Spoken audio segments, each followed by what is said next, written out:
Hello, I'm Pam Drew, and I'm a Game Change agency host brought to you by GCA Studios. I'm pleased to welcome you to this first in a series of interviews on the topic of cybersecurity oversight in the boardroom. And I'm delighted to introduce my first guest, Nick Donofrio. Nick is a 44-year veteran of IBM leading technology and innovation, and he's a member of several prestigious technical institutions, including the National Academy of Engineering. He serves on the board of directors of BNY Mellon, Delphi Automotive, AMD, the MITRE Corporation, and Liberty Mutual. He's also a director of the National Association of Corporate Directors, NACD, and he's recently earned his Cybersecurity Oversight Certificate, which again is focused at the board level. Given Nick's extensive experience in technology and in the boardroom, he is a perfect guest to discuss this important topic today. So Nick, welcome to GCA Studios. It's a pleasure to talk with you.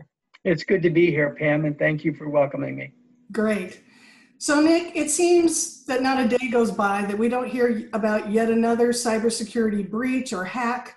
The Equifax hack is the most recent and prominent, of course, and they are having more and more significant economic impact. A recent study shows that cybercrime has cost the global economy $450 billion in 2016 alone.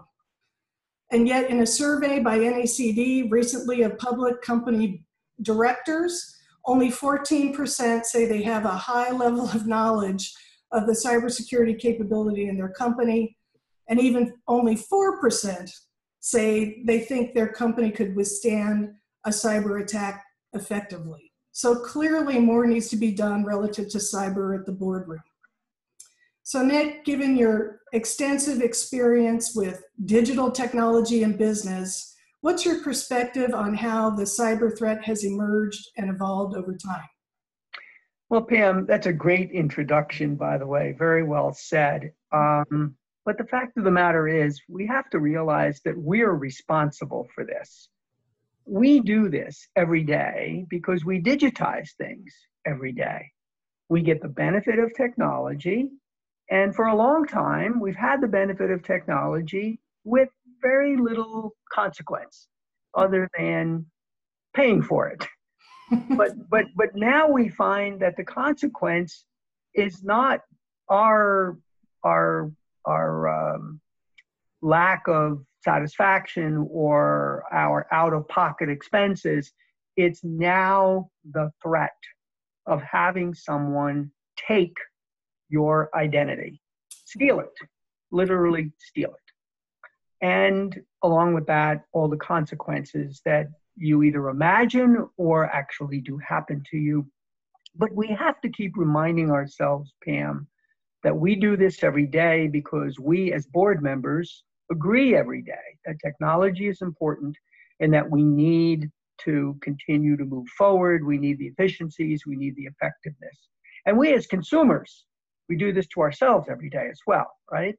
You want that app so badly, you can taste it, you want it for free, you hit that little button that says, I agree, and you never ever read the I agree. So we have to be appreciative of the fact we're doing this to ourselves. And we, therefore, as directors, members of the board, we need to keep asking the question, do we really need to do that? Or do we really need to connect everything to everything?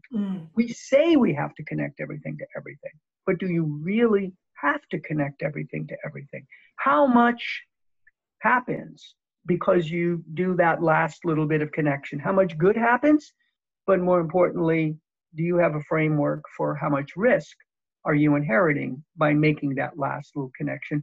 These are the questions, Pam, that board members need to start asking. They're simple, they're straightforward, doesn't require you to be a cyber expert in any way, shape, or manner, just simply requires you to care, to engage, and to keep a risk framework in mind that cybersecurity kind of fits into. But to all of my colleagues, please do step back and keep asking yourself the question, why are we doing this to ourselves? What is the value we're getting for it or from it? And do we really have an enterprise risk framework that we can actually understand, appreciate, and fit this into? Does that help you? It does. It makes a lot of sense to me.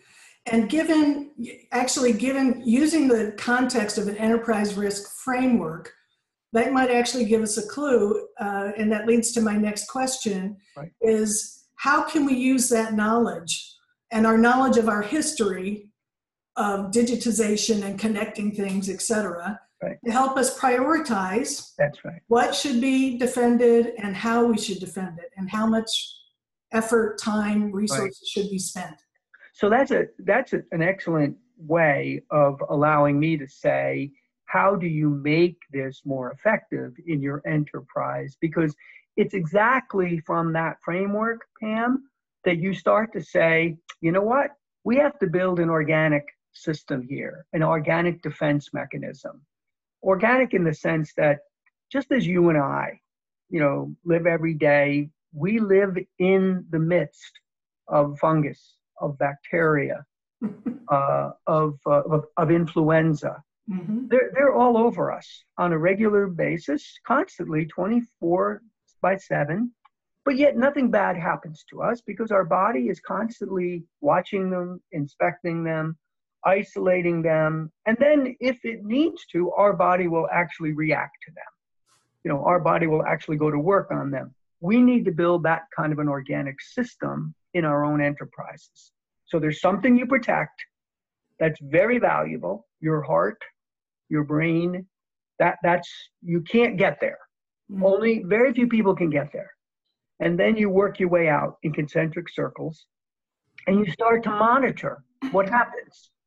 So this is why some people don't necessarily subscribe to my thinking, because it requires a lot of hard work to be done. You have to start to prioritize what are the real assets, what's the real value, and you have to believe that, and you have to keep reminding yourself of what that is and continue to look at it, because it will change over time. And then you start to protect it. And by the time you get to the outer protection circle or ring, if you will, mm-hmm. you're quite aware of the fact that you may lose some of that. You may be infected. The bacteria may get to you. The influenza may get to you. The fungus may do something to you.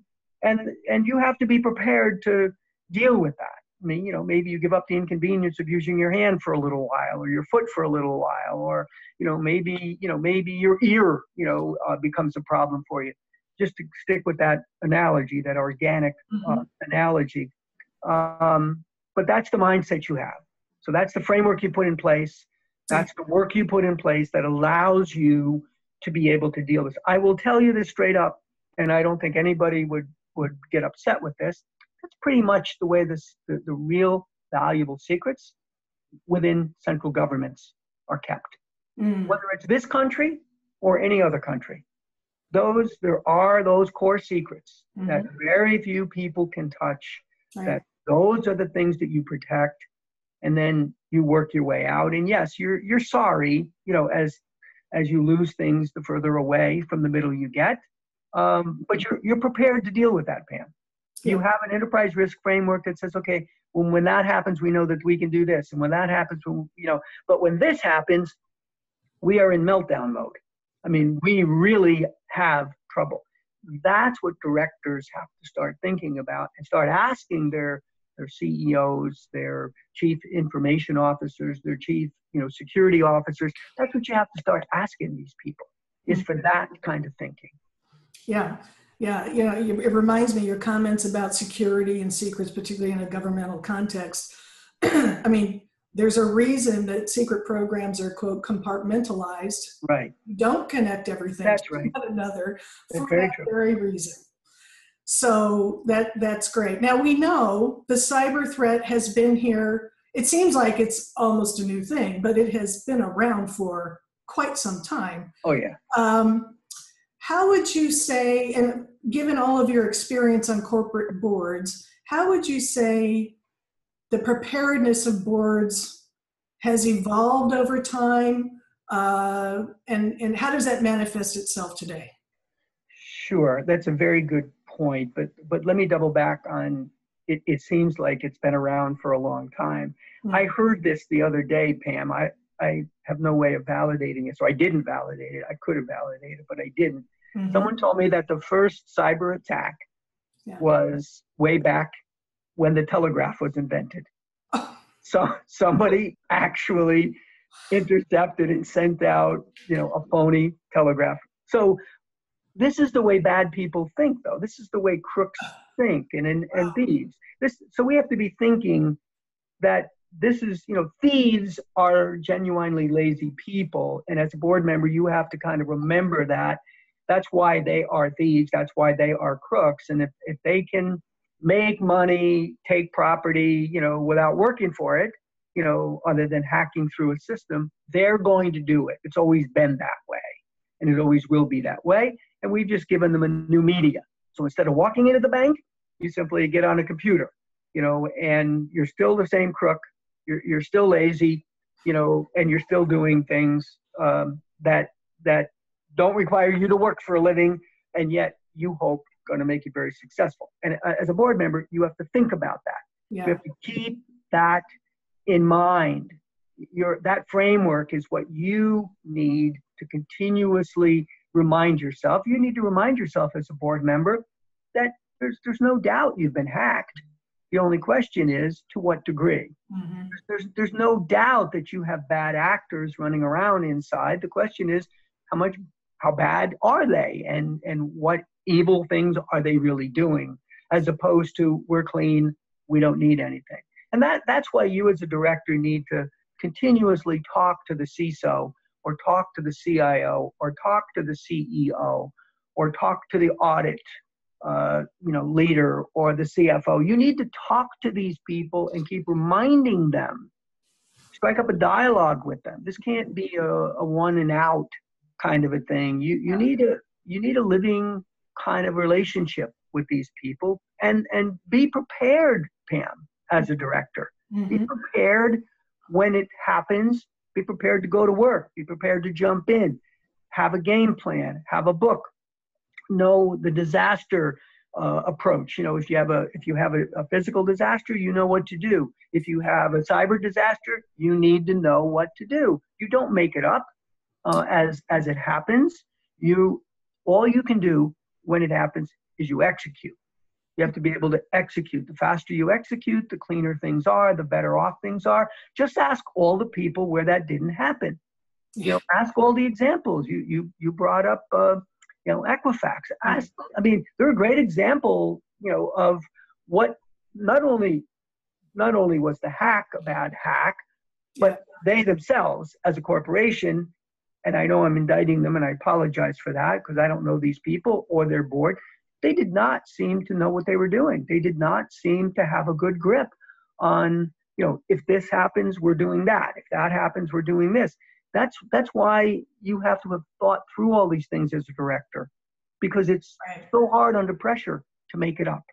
So it sounds like you're of the mind, and I think it's wise advice, that there needs to be specific plans put into place, incident response plans, crisis plans, communications plans. Right. And that the board, its role needs to be identified. That's right. Whether they're communicating or not, it needs to be clear who's going to do what, because as we all know, the minute the crisis hits, that's right, panic tends to rule the day, and it's very helpful to have those plans to give you perspective and some guidance. Now, all the best plans when you hit the battlefield may go out the window, but at least you had thought it through to some level. Can you expand at all on some of the ways you think that a board could actively participate in those plans, or in the event of an attack? Sure. So I think we both agree you need an incident response plan. So it's just like any other bad thing. You lost power, you lost water, hurricane. So you need a crisis management system, and the board has a role in that crisis management system. Maybe that role is just being kept up to speed. Maybe that role is giving the CEO, extra special privileges and authority. You may need money, you may need borrowing power, you may need a whole bunch of things. So the board has some level of responsibility there. The other part of it, though, isn't just the response to the incident. You need a resilience plan. So you need to be thinking about, ahead of time, okay, how do we get back up and running? How do, all response plans always have that in there. Okay, do we have a backup generator? Can we get an extra water source? I mean, so you have to think about that from a cyber perspective. Well, if they take this system out, can we use that system? If they take that out, can we go to a different country? You have to be thinking this way, and that has to be pre-approved. You have to have actually seen that as a board and know that that's the response plan that's going to be executed. And again, it may be not everybody's role. Maybe it's the executive committee of the board. Maybe it's the board chair, or maybe it's the lead director, or maybe it's the audit committee or the risk committee. You can build subcommittees here, of the board, but they need to be there to counsel the CEO. Yeah. The CEO. They do their job. They do the CEO's job. They don't do anybody's job, right? Their job is the job of making sure that the procedures are followed, that they have the authority that they need, and that if they need more authority, you're there to be able to give that authority to them. The real work, Pam, by the board has to be done beforehand, not in the heat of battle. I mean, they're really not battlefield operators unless they have a special skill, like I said, or unless there's a special need, for you to enter the crisis management room or to get involved in the resilience planning.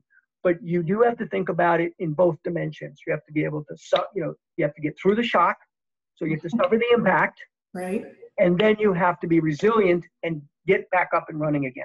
Right. Excellent points. So to that end, you've served on a number of boards, a few I've just mentioned in the introduction, and we're talking about the engagement of the board. I hear quite a bit of debate, and it's probably mostly because it's early days and no one size fits all, but there's discussion about where should cyber risk oversight be managed at the board level. Do you have any views about that?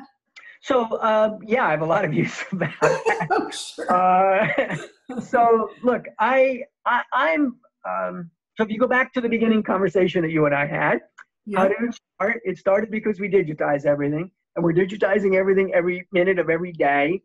That's what the CIO's job is. So I actually believe that the CISOs, the person responsible for cybersecurity, Chief Information Security Officer, needs to be very closely aligned with the Chief Information Officer. Whether they report to each other or they have some multiple reporting relationships, segmenting them, splitting them apart is a bad idea. Putting them in two different worlds is a very bad idea. And we've had a lot of debates about this. So, that doesn't mean that the CISO isn't accessible to the board separately and distinctly, just as the CIO is separately and distinctly, or the CFO. But in the end, it's the CEO that you do your work with. It's the CEO you hold accountable. You make it clear to the CEO what you're looking for. You have a dialogue with the CEO. And then if the CEO is a good CEO, you'll know immediately. They'll say, yes, we should have the CIO in. We should have the CISOs in. We should have, the CFO in, or the head of audit in. So you want to have that accessibility. And you as a director want to use that little interaction maybe as a judgment point that says, why is the CEO not letting us see more? Why is the CEO not allowing us to interface with the CIO or the CISO? Yeah. So I don't believe these people need to report to the board. I don't think the board needs another committee to do this. I think there are plenty of committees where you could do all this work. You could do it in audit. You could do it in risk. If you have a technology committee, you could do it in technology. So there's plenty of, and then at some point in time, maybe 2-3 times a year, there should be a meeting of the board as a whole. The board at large should see what's going on. They should review the entire plan as opposed to just relying on the committee, to report out. So I do think that keeping them close together, Remember, the CIO is creating this problem every day because they're writing software, they're deploying software, they're creating data, they're curating data, they're buying data. That's the job of the CIO. Mm-hmm. The CIO has got to step up and start to do these things correct by construction. And, the CISO needs to be in close proximity to do that. And good CIOs know exactly what I'm talking about. And by interfacing with them, interacting with them, I'm fine with the CISO having a path out. The CISO can have an override function. Maybe the CISO reports to, on certain things can report out directly to the CEO or to the CFO. I'm fine with that. Or to the audit committee chair. I'm fine with that. But look, we're not there day in and day out, Pam. That's not our job. Right. These people are. Yeah. And, they need to be integrated. They need to get it right. They, for the most part, want to do all of this, right? Mm-hmm. Nobody is trying to build a bad thing. Nobody is trying to do a bad thing. I mean, there are some bad actors inside companies. You got to find them out. But you should know like that. If that bad actor is your CIO or your CISO or your CFO or your auditor or your CEO. Yeah, absolutely. So let's say you're joining a new board and you discover that this board is just now beginning their journey in cyber preparedness. What would be a few key pieces of advice that you would give them? So yeah, that's very good. You might want to think about that NACD course that I took. You could start with that. It's a pretty good primer. It does, it's very extensive. It's expansive. So, you get a large view of everything. But you start with, bring the reasoning together in front of you. What are we doing? Why are we doing it? How are we connecting everything? Why are we digitizing everything? Ask those primitive questions. And then you ask the CEO to tell you, whether it's through the CIO or the CISO, explain to me how we're protecting all of these things. Explain to me what it means to protect them and how often do you fix things that are broken? What about, I hear about all these patches. What is your patching strategy? Mm-hmm. You publish on the web. It's a failure. It's a hole. You say, okay, in case you didn't see this, it's over here, by the way. It's right. This piece of software right here. Just enter through here and go in there. So that's what goes on. Right. It's like, okay, we're going to give you the key. Now, can you find the house that it belongs to? I mean, that's kind of what they're talking about. So you got to take all that seriously, and you've got to then say, okay, I'm going to shut it down before they figure out that key works on this door. Right. And that's your job. And if you don't do that, Pam, and if you don't take that seriously enough, you end up just like Equifax and many others. Many others have done exactly the same thing, right? Right. This WannaCry that we experienced, 6 months ago? Well-known failures, well-known issues, well-known patches. The answers were all available. Right. Shame on you for not downloading it. Shame on you for not patching it. When you get those little signals and you're pushing them off, all you're doing, Pam, is you're telling them the house is here. Open this door. Put your key in here. Come on in. You are actually complicit. I mean, that's the way you should be thinking about this, Pam. You are complicit. Yes, non-compliant and complicit. Yeah, I think they go hand in hand. Yeah. And then I think you, as a board member, you start asking questions about how do we certify our software? Mm-hmm. How do we know? I'm not making this definitive statement, but I'm pretty sure this is about right. Most of the issues are software. Rarely are they hardware. Mm-hmm. There are some hardware issues, but they are actually easier to fix. Software is this vast manifestation of the thinking of your unique thinking, my unique thinking. I mean, that's what we're kind of embodying in software. Yeah.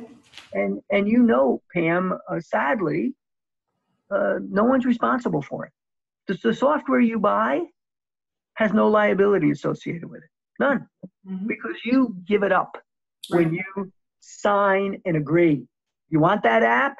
Get your little grubby hands on it. You say, I agree. You take all of its faults and failures. Yeah.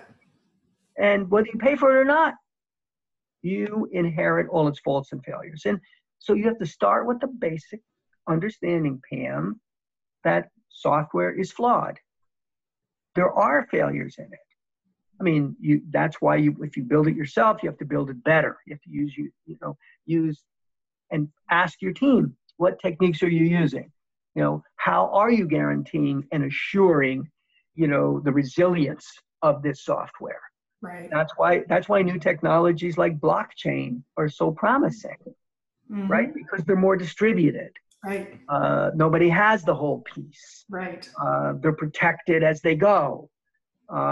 So, you as a director have to start asking these kinds of questions. I'm not saying I can write blockchain code. I can't.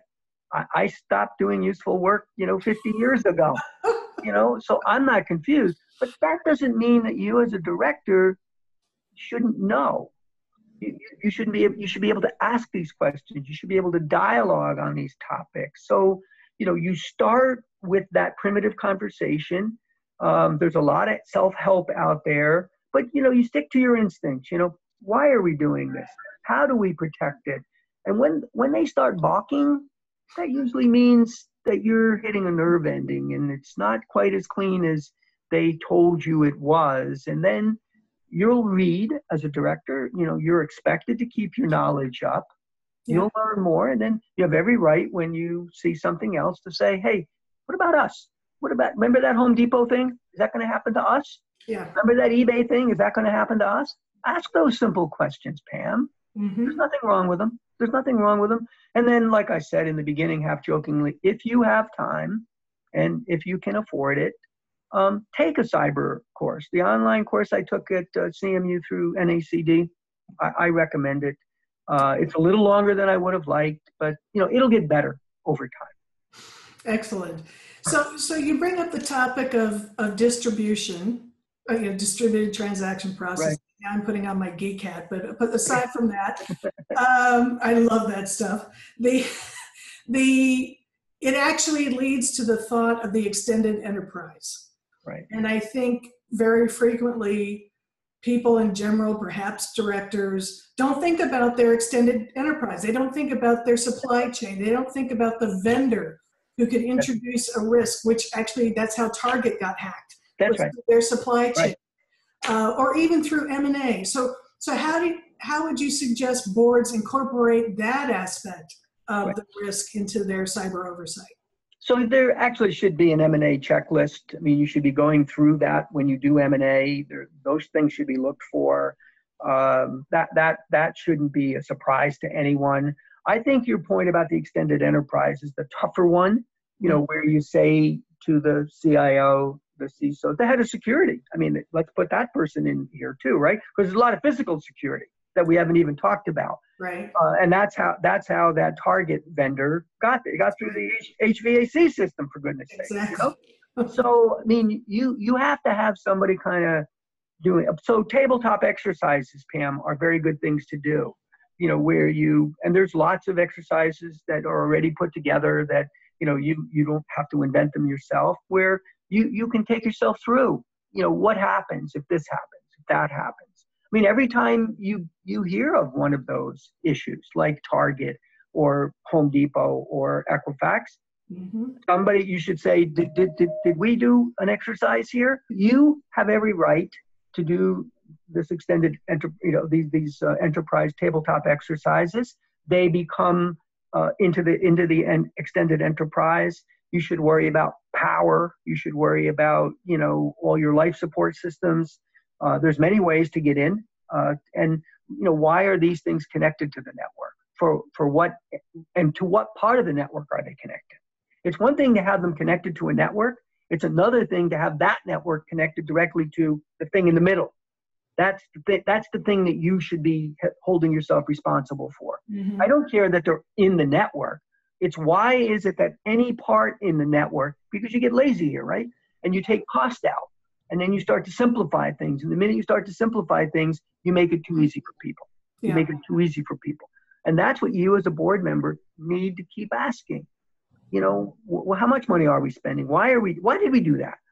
Because you know what? When you write it up in the paper, Pam, after the event, you look stupid. You can't justify what you did. It's like, what? We did what?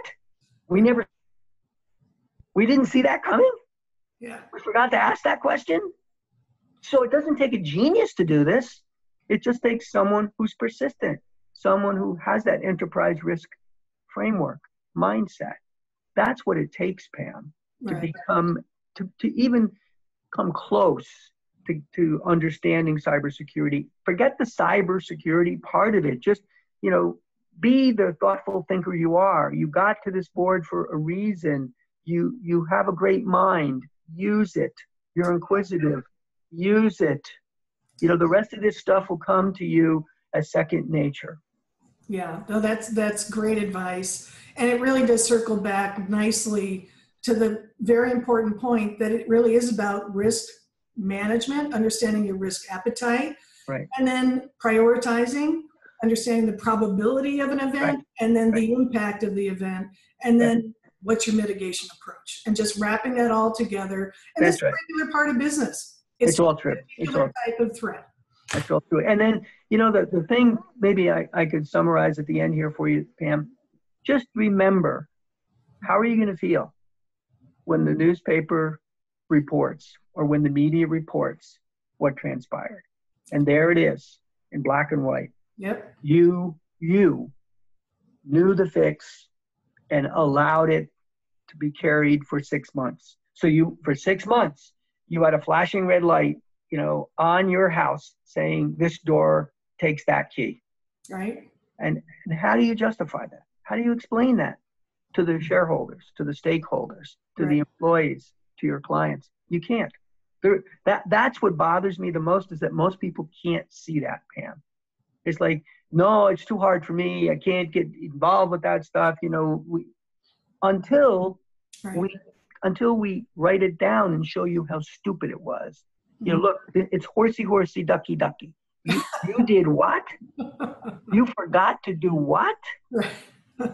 It's not like, well, you forgot to take the fourth derivative and set it equal to 0 and solve, 16, differential equations. That's not what this is about. Right. Okay. No, absolutely. Well, Nick, that's excellent advice. And on behalf of GCA Studios, I really want to thank you for taking the time to share your experience and your advice on this very important topic. I'm sure our viewers will find a lot of valuable insight in the discussion today. So again, thank you so much, and look forward to seeing you again soon. It was great being with you, Pam. Thanks for having me. You take care. Bye-bye now. Thanks. Bye-bye, Nick. Cheers.